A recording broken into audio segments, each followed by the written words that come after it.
লক্ষ্মীপুরে অবৈধভাবে প্রস্তুতকৃত ভোটের সিল জব্দের ঘটনায় জামায়াত নেতা জড়িত রয়েছে বলে জানা গেছে। এ ঘটনায় সৌরভ হোসেন শরীফ ও ব্যবসায়ী সোহেল রানার বিরুদ্ধে মামলা দায়ের করেছে পুলিশ। আটক সোহেল রানার বরাত দিয়ে মামলার এজাহারে উল্লেখ করা হয়, জামায়াত নেতা শরীফ ৩০ জানুয়ারি সোহেলের কাছে ৫টি নির্বাচনী সিলের অর্ডার করে।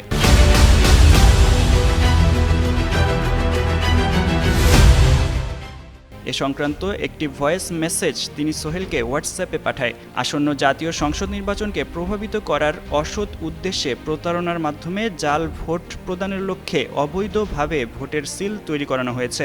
এ মামলায় আটক সোহেলকে পুলিশ গ্রেপ্তার দেখিয়েছে, তবে আত্মগোপনে রয়েছেন জামায়াত নেতা শরীফ। ঘটনার পর তাকে দল থেকে বহিষ্কার করা হয়েছে বলে জানিয়েছে জেলা জামায়াতের আমির। এর আগে মঙ্গলবার বিকেলে লক্ষ্মীপুর শহরের পুরাতন আদালত রোডের মারিয়াম প্রেস থেকে ভোটে ব্যবহারের অবৈধ ৬টি সিল, একটি কম্পিউটার, একটি মুঠোফোন সহ সোহেল রানাকে গ্রেপ্তার করে পুলিশ।